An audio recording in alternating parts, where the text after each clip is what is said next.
All right, now I'm going to give you one of these. This is a handout for today. So which pillar are we on? What number? Generosity. We're number 4. Number 4. No, gratitude was last month. Remember, an attitude of gratitude. This generosity. Month, generosity. Right. I guess I could let you pass those around and save some time. And we need one for Misha too. Thank you. Yes.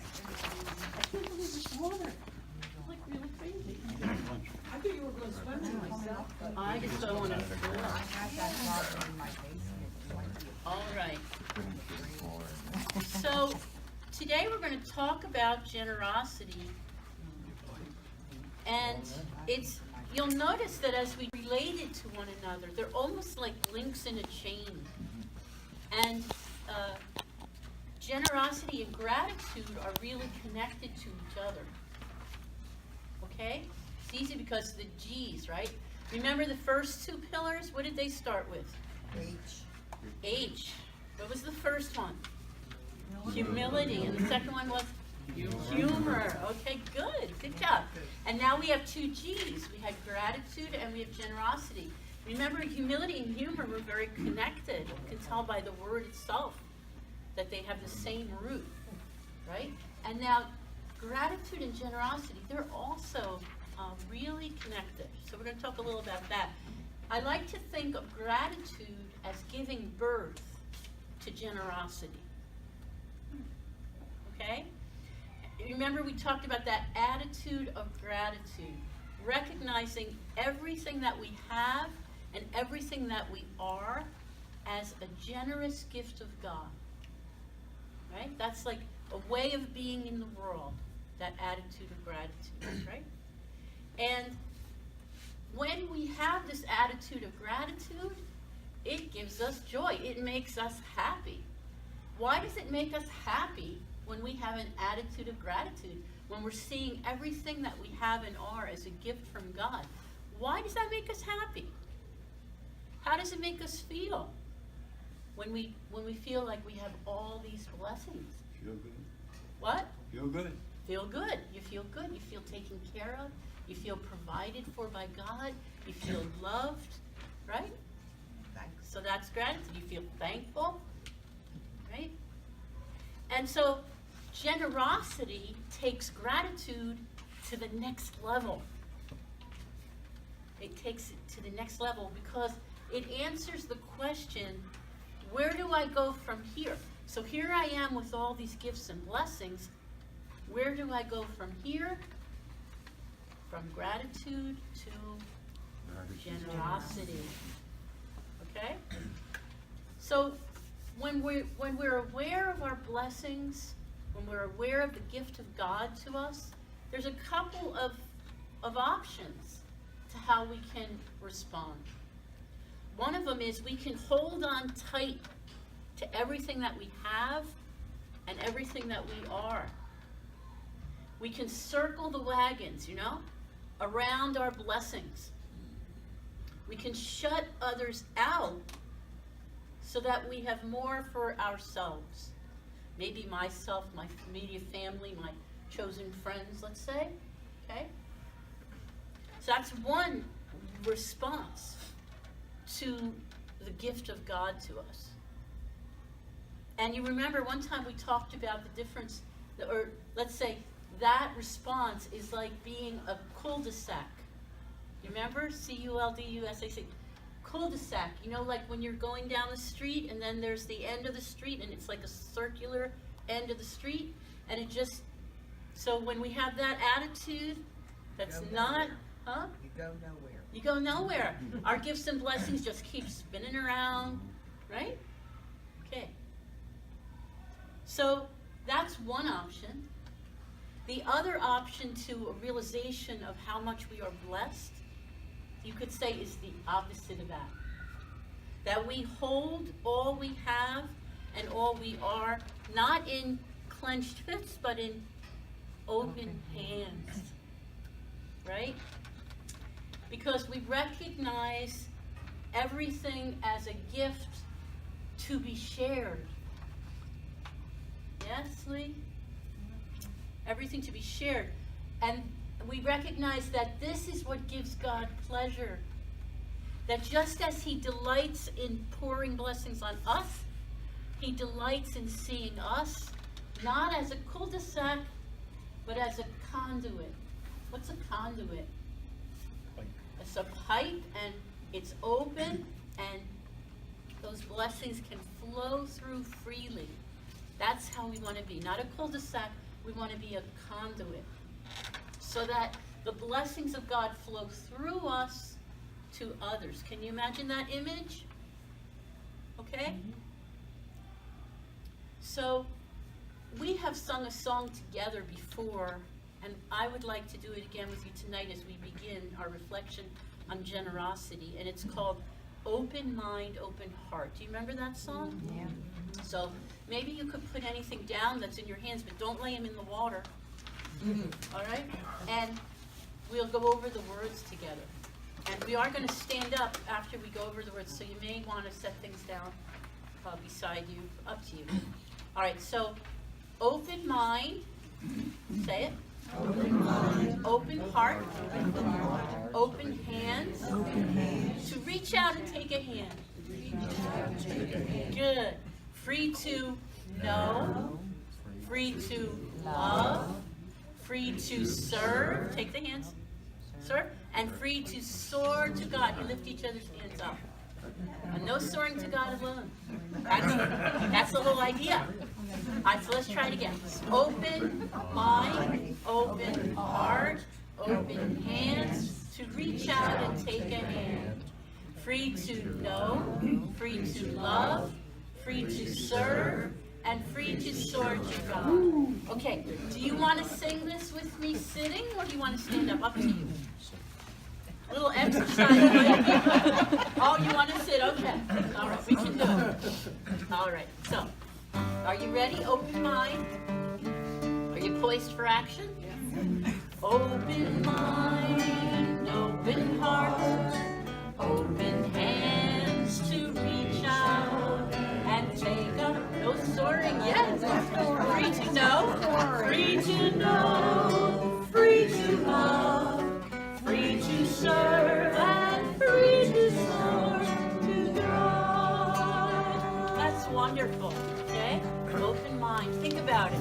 Open mind so that we can open our minds to God's way of looking at things, right? So that we can see other people as our brothers and sisters. Open hearts so that we can love them and want them to be as blessed as we are, to share in our blessing, right? And then open hands, well, if we want to be a conduit and not a cul-de-sac, we have to hold all our blessings in open hands so that we can share them with others. Okay? I'll do a verse and then we'll come back to our refrain. Where is your treasure? There is your heart. Store up your treasure in heaven. Open mind, open mind, open heart, open hands to reach out and take a hand. Good. Free to know, free to know, free to love, free to serve, and free to soar to God. Free to know, free to know, free to love, free to serve, and free to soar to God.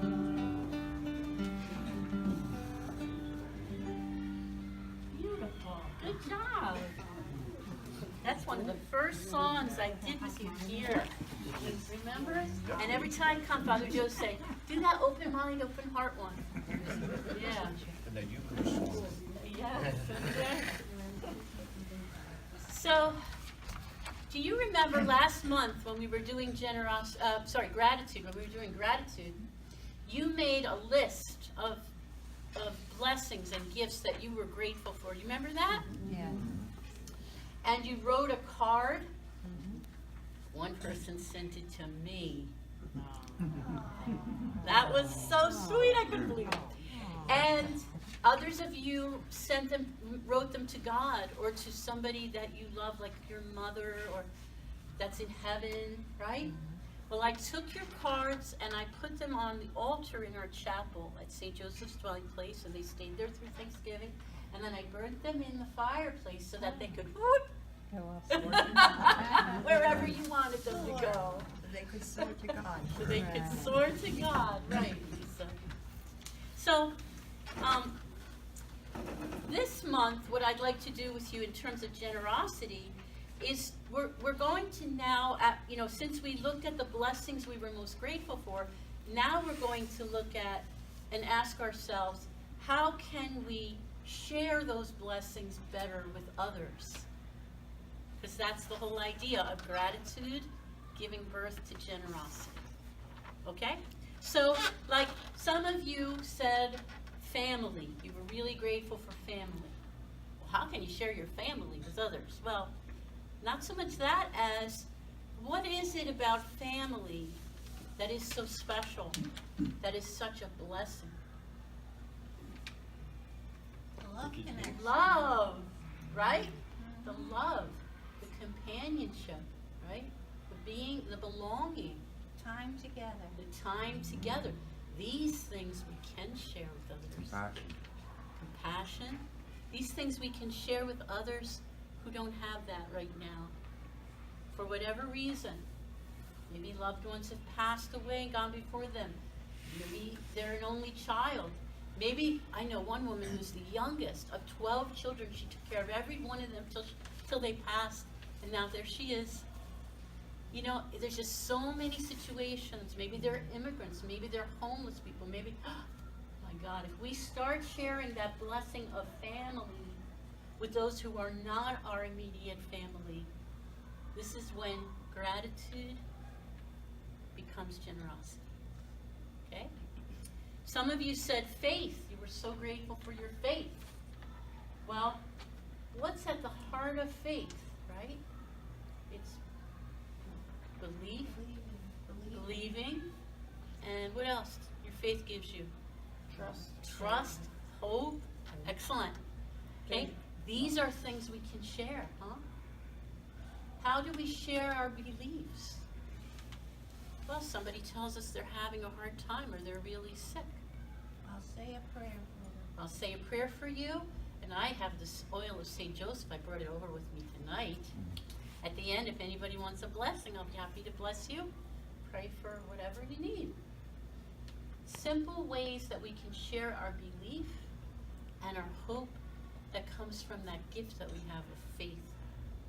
Okay? Are you with me, Joanne? Yes, I am. Okay.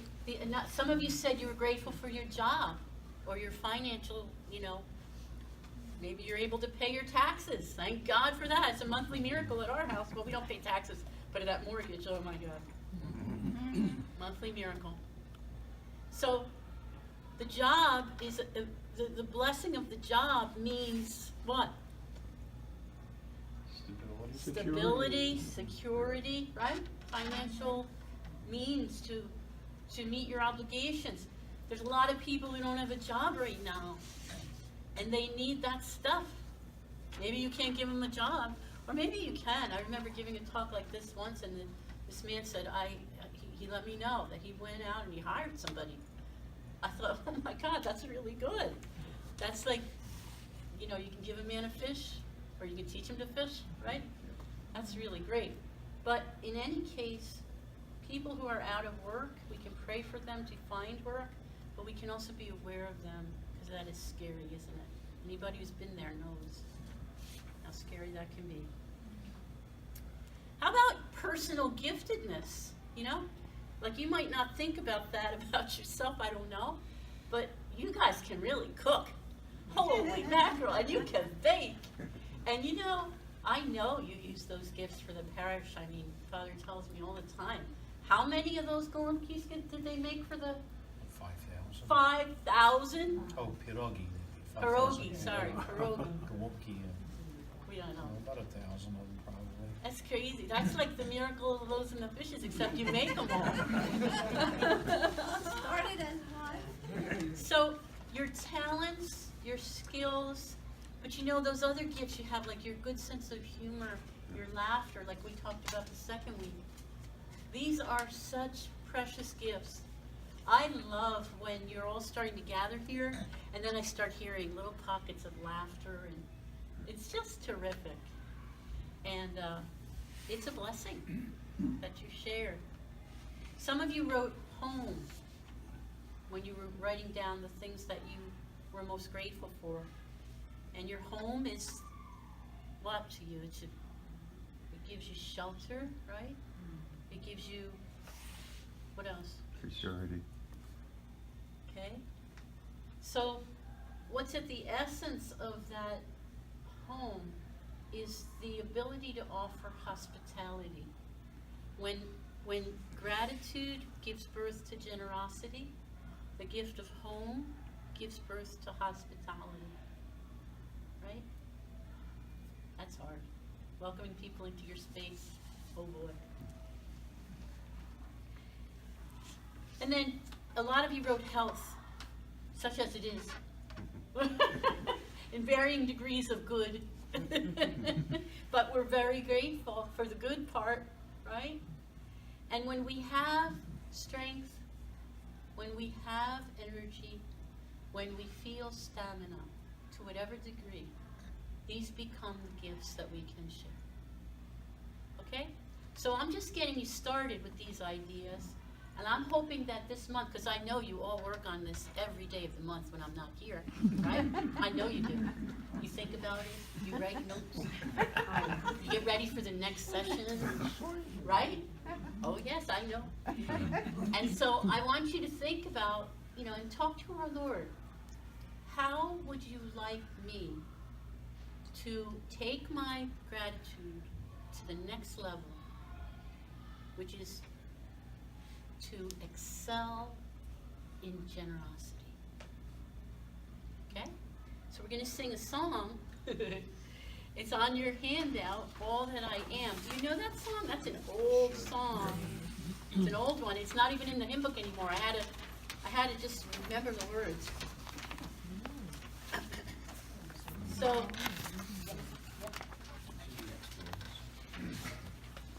let's sing this together.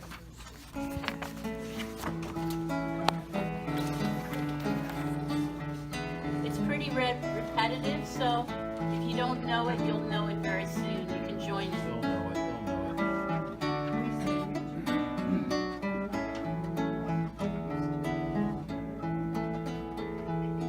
All that I am, all that I do, all that I'll ever have, I offer now to you. Oh, you know it.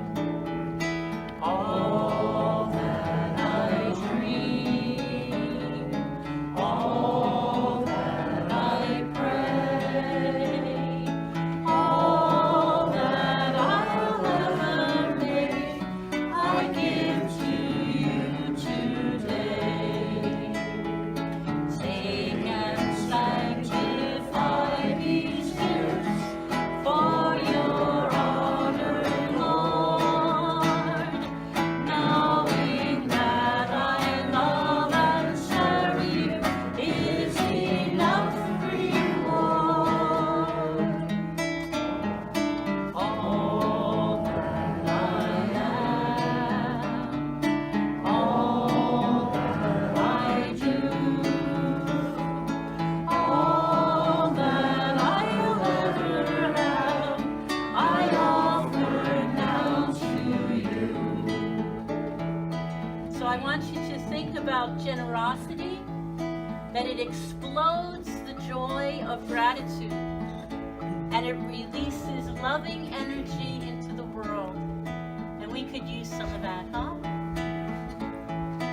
Take and sanctify these gifts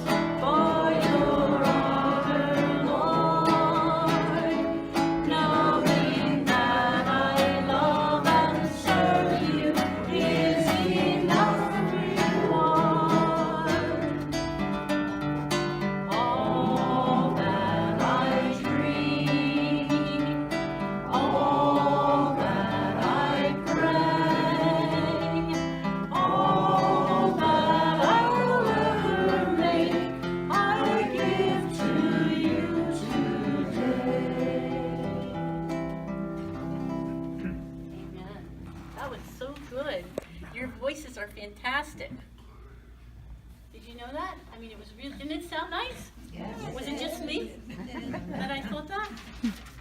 All right. Now, finally, we're going to focus on St. Ignatius of Loyola. And that's who's in this lovely icon here. St. Ignatius of Loyola. Notice he's going like this. You know why? God bless you.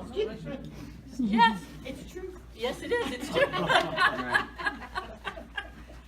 I thought you said that's true, but you said it's true. Yes, because he is the one who gave us the spiritual exercises of St. Ignatius. It's a pattern for retreat based on his own process of conversion. It takes place either over a 30-day period in a retreat house, or you could do it for a whole year in what he calls annotation 19. It's like you meet with your director once a week and you do a meditation at home each day. So there's two ways to do it, because that's the way Ignatius was. He was a strategist. What was important to him was not how you did it, but that you did it so that you could meet the Lord. And he used to always pray, Lord, I pray that people will come to know you, because if they only knew you, they would love you. And if they loved you, they would never sin against you. Isn't that beautiful? So that's what he would pray.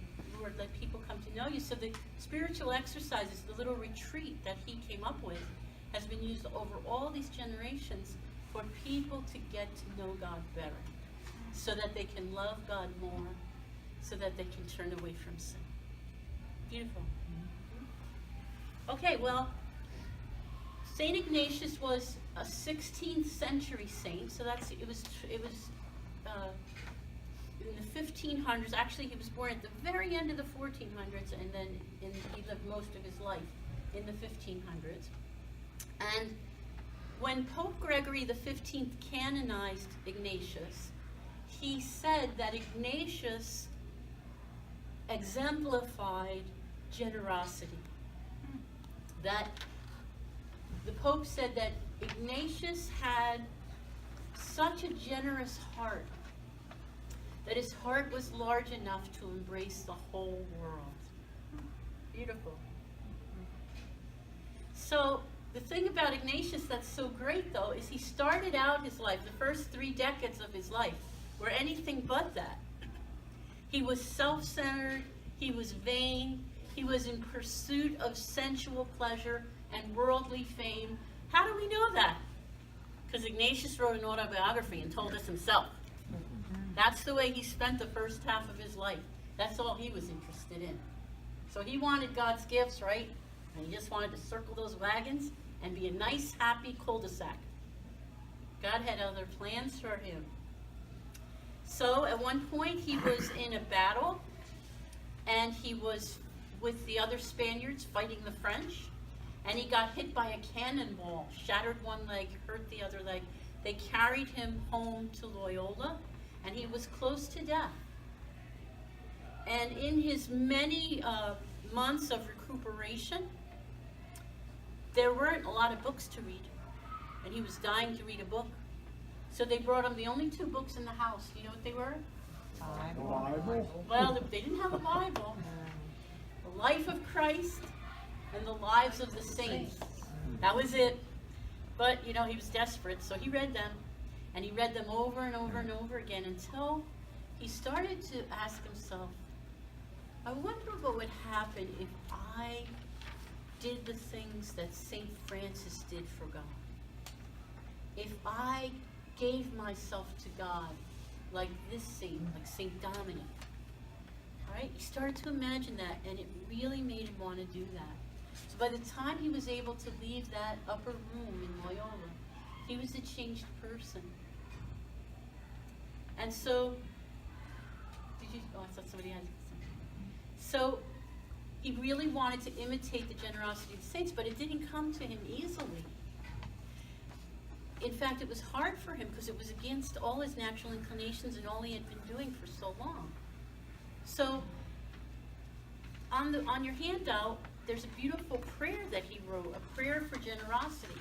Sometimes I think when we read like something like that says, the Pope says, he had such a generous heart, he could hold the whole world. Or you see Ignatius writes this beautiful prayer for generosity. We think, oh, well, he must have been really generous, and generosity must have been his strong point. No, it's the opposite. This is what he had to work the most at. That's why he wrote a prayer. It's like when I learned Catherine of Siena. She used to always talk about obedience and purity. And then when I read her life, I found out those were the two things she struggled with the most. She was self-willed, and she had sensual temptations. Imagine such a thing, and you can still be a saint, yeah, because it's overcoming that makes you holy, right? It's not when that comes easy to you. So there's hope for us. So let's pray this prayer of for generosity of Saint Ignatius. Lord Jesus, teach me to be generous. Teach me to serve you as you deserve, to give and not to count the cost, to fight and not to heed the wounds, to toil and not to seek for rest, to labor and not to seek reward, except that of knowing that I do your will. You do? And you didn't know it was Saint Ignatius? No, I didn't. Now you know. All right? It So, pays to come here, Dorothy. Pardon me? It pays to come it here. does. Once in a while you may hear something you didn't know before. So, most of the time I'm just reminding you of things you already know, right? So, Ignatius talks about this kind of love, this kind of generosity in his spiritual exercises. One of the meditations that he asks you to do in the spiritual exercises retreat is what he calls 3 kinds of love. He actually calls it 3 kinds of men. But I kind of changed that because, I wanted to also address the women. And when it comes down to the essence of that meditation, it's really about 3 kinds of love. It's 3 reactions to inheriting a big sum of money. Oh boy, that would be so much fun. I know people who inherit money, but never me. I don't understand. Well, I don't really know anybody with a lot of money to leave me, so I guess that's what you have to have first. Okay, but anyway, so these 3 people, they inherit a large sum of money. And the first person says to themselves, oh, this is so wonderful. I'm going to enjoy this money. Just make sure I'm not going to sin with it. That's pretty good. Not bad. But it's kind of basic. It's called the obedience of love. Like enjoy everything you have and just don't sin with it. Okay. Geez, the world would be a better place if everybody did that. Right? That very basic level would be good. But then the second person inherits the money. They say, oh, this is so great. God, I am so happy to have this money, and I'm so grateful, and that I think it's only fair that I should give some of it back to you. So you tell me what you want me to do, and I'll keep this much, and I'll give you this much, and you tell me what you want me to do with this, and I'll share it with others. That's pretty good. That's called the logic of love, because it makes sense. God gives me this, all these blessings, then he gives me this in addition. The least I can do is give some back. Right? That's a good one. Reasonable. That's why it's called the logic of love. All right. The third person, they say, God, thank you for this money. Oh my goodness. How can I ever thank you? You gave me my life. You gave me my family. You gave me my home. You gave me all those blessings that we were talking about before, right? And now on top of that, you've given me all this money. Everything about my life is gift. The attitude of gratitude this person has, right? Everything is gift. Everything is your blessing. So it's all yours. I'm not going to keep any of it. You just tell me, do you want me to build an orphanage? Do you want me to, what do you want me to do with it? Do you want me to help poor people? Do you want me to? That's crazy. Right? That's crazy. That money's going to be going like that. They're not going to have anything left. That's crazy. That's called the folly of love. That's writing God a blank check. That's trusting that if I put it all at God's disposal, he's not going to leave me without what I need. And even more, a lot of what I want. It's been my experience in life anyway. God gives me everything I need and even a lot of what I want that I really, could live without. That's the folly of love. That's what Ignatius got to. Okay? And that's why he makes us do that meditation, so that hopefully, okay, maybe we're at the obedience of love. That's okay. Maybe we could stretch a little to that logic of love, giving back. And then maybe we're at the logic of love and we already give back a lot. Maybe we could stretch a little to that folly of love, which is kind of scary. All right? And the folly of love is this prayer here. St. Ignatius' Suscipe prayer. What does Suscipe mean in Latin? We do, it's from the Suscipiat. Yes. So what is Yeah. that?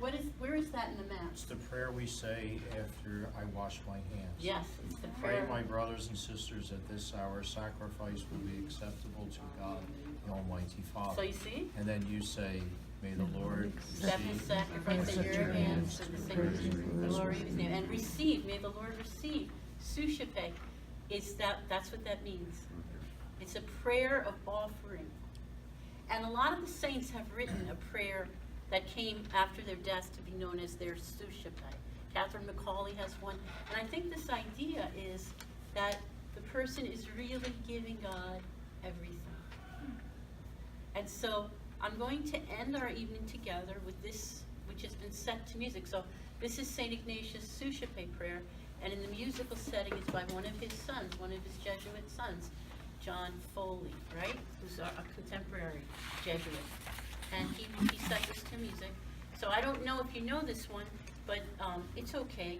You can just listen to this one, or you can sing it with me, whatever makes you happy. Okay?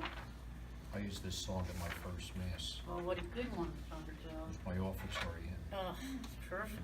A lot of us did at that time. That's It was popular then. 78 is It when it came came out. out. Yeah. Okay.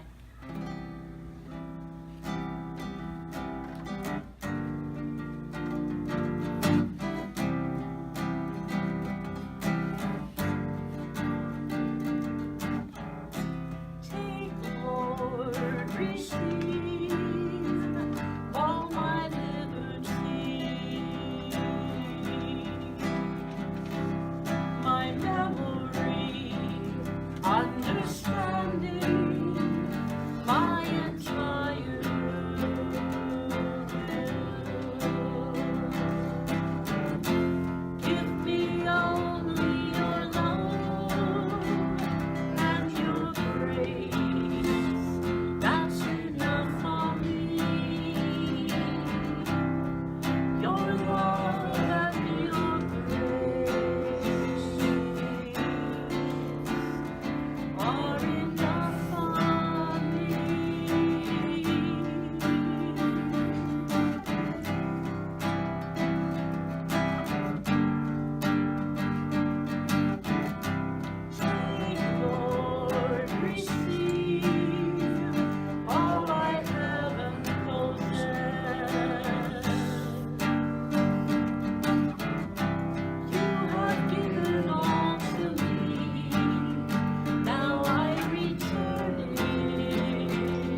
Glory be to the Father, and to the Son, and to the Holy Spirit, as it was in the beginning, is now, and ever shall be, world without end. Amen. Before we split, Joe got these books from Matthew Kelly. They're in the box over there. Everybody needs to forgive somebody, so you're all welcome to take one. They're hardcover. Yeah, they're hardcover. They're not paperback. Maybe a nice gift for Christmas. It's by a guy by the name of Alan Hunt. Now, I don't know how many of you are on email, but I get a thing from them every day. They give me, that's what I put in the bulletin, the dynamic Catholic things. I get them offline. And they're doing a Lenten series, or an Advent series right now. And Alan Hunt is the guy talking. You see them, and they've really been good. I mean, they've really been excellent. I've been listening to it every morning. As soon as I get up, I put it on. But he wrote this book. I can tell you that somebody came to Spiritual Direction and had read it. I guess she gave out the soft version to a few I people. didn't know. No? Well, she had that, and she said it was really, really helpful for forgiveness, so that's great. It comes with a study guide for group discussion, and I know Joanne Walls, the girl I hired for the prep program. She wants to have she told me the other day she'd like to have a book club or a reading club or whatever you call those things. And I might show her this when she comes in tomorrow, and this might be a book to start with. If she wants to do that, but I don't know when she would do it or how many days or whatever. Maybe in Lent? It could be a good time then, so she has to read it herself first. But you can take one, all right? They're in that box. I didn't take any out of the box, but make sure you all take one before you leave tonight, okay? And maybe Catherine we won't have a holy hour this week because of the ceremony of carols, all right? So we won't have a holy hour at 5 o'clock. Unless you want to. We're thinking it might be too much going on one night. I mean, if you want to, we can still do it at 5 o'clock, and then the ceremony of carols, because you're the ones that mostly come. I mean, aren't too many other extras that come. I know I put it in the bulletin last week, but I wasn't You'll be running back thinking when and I forth. wrote that. So, do you wanna have the holy hour, or we'll skip it this month and go to January? I mean, that's up to you. You gotta tell Catherine now, so she has to prepare. Is this Sunday? It would be this Sunday at 5 o'clock. And what time is the, Ceremony carols is at 7 o'clock. Because I have to get prepared for that myself, and Catherine's doing a piece for that too. And some of you are involved. I know Fran, you're helping with that, or did anybody ask you yet? I don't know if she. I don't know. I don't know if you helped us with that or. I think she just found out. Just found out, all right, because I know you helped, I thought you helped us last year. I think maybe it's enough to just do the I 7. think. All right. Yeah. And next month we'll go back to the 5.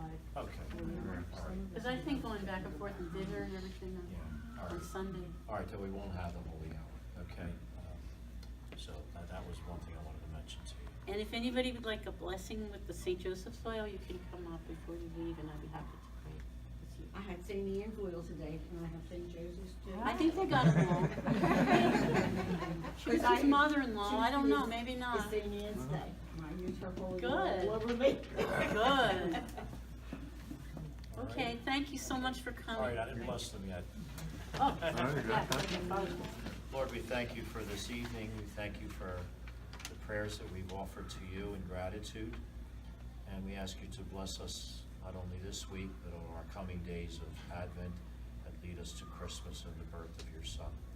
So we ask you to bless us, Lord, and help us to continue to be a giving people, and helping those who are in need, and to help ourselves by being giving people.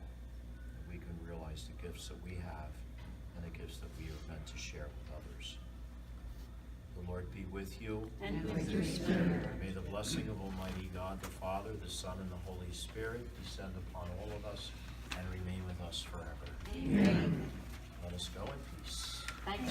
And thank you all for who brought food tonight. A few people are here that did bring food. Or I mean, there are people that wanted to be here, but they still sent food. So, that's, you don't have to bring anything, but I think it's great that everybody does share their talents and, all your Gets good, better all every your month. good stuff. Yeah, all your good stuff. I'm over full tonight. But thank you very much for everybody, and I'll see you later. Okay? Don't forget to take a look.